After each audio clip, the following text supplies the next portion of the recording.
There is a kind of silence that doesn't beg to be filled. It stands like a mountain, unmoved, while the world screams for attention.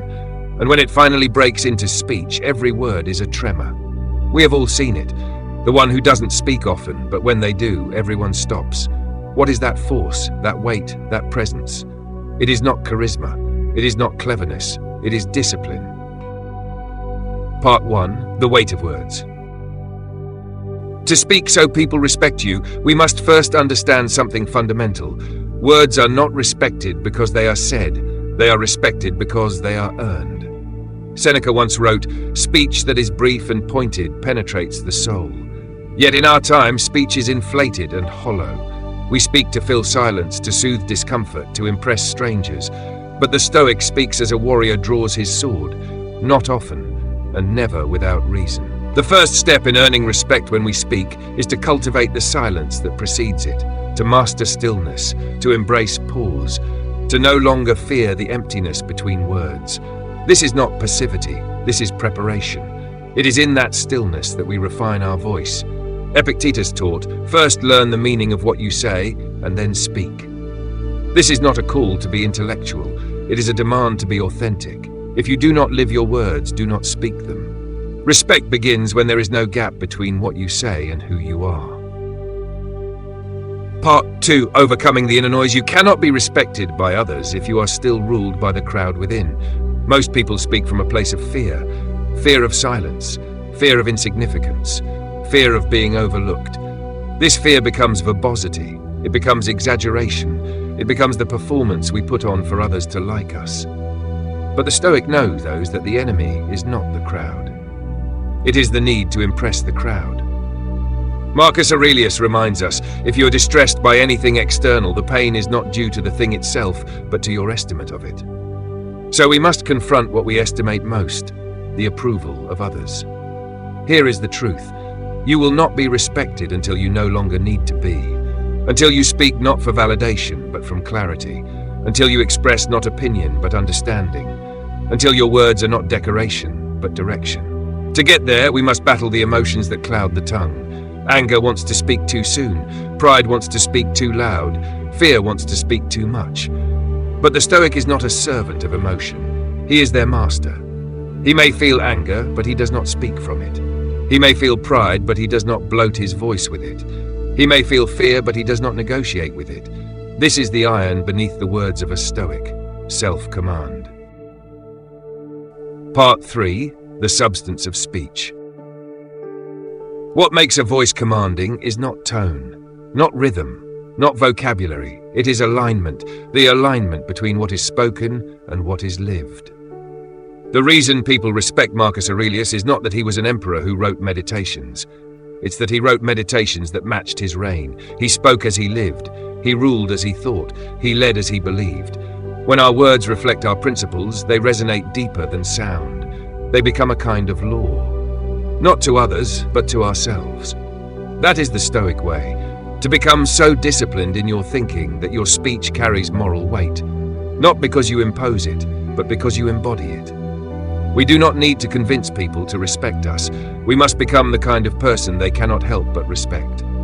This requires restraint, it requires presence, it requires courage. Restraint to not say what you want to say. Presence to understand what needs to be said. Courage to say it when it must be said. Part 4. Practical Stoic speech. Let us now speak plainly. How does one practice Stoic speech? 1. Delay. Before you speak, wait, just a breath. In that pause, you take back control. You decide rather than react. As Epictetus said, we have 2 ears and 1 mouth so that we can listen twice as much as we speak. 2. Simplify. Complexity is often a mask for insecurity. Speak plainly, speak directly. The truth, when stripped of ornament, stands tallest. 3. Strip emotion from judgment. A Stoic doesn't deny emotion, but he refuses to let it write the script.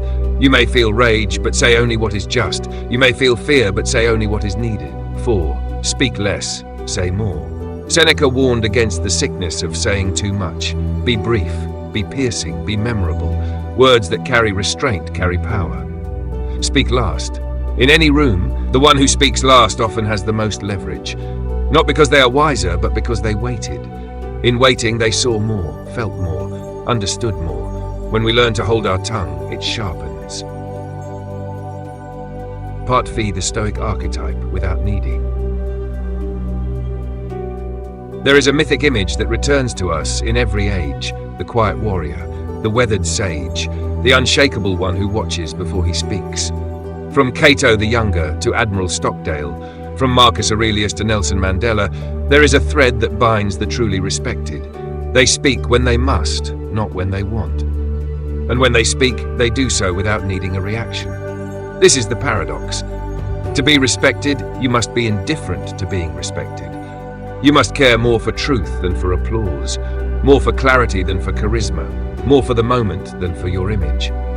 This indifference is not coldness, it is freedom. And from that freedom, the voice emerges, not as noise, but as law, not as sound, but as signal. We do not chase respect with our words, we command it with our integrity. Part 6, we who speak with fire forged in silence.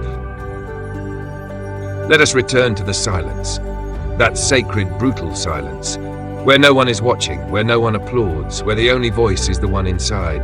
It is here that we forge the voice the world will one day hear, not by rehearsing slogans or crafting speeches, but by confronting our own cowardice, the fear of not being liked, the fear of being misunderstood, the fear of being ignored, and crushing them, until nothing is left but clarity. Then, and only then, do we speak, and when we do, people listen. Not because we speak perfectly, but because our voice carries something rarer than eloquence.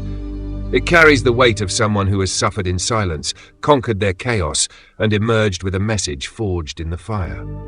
We speak not to rise above others, but to rise above ourselves. We speak because we have earned the right to be heard. And so when we open our mouths, it is not sound that escapes, it is power. Let them shout. Let them boast. Let them drown in their own noise. We will be the stillness, the discipline, the storm that never announces itself but changes everything when it arrives. And when we speak, we won't need to be respected. We will be.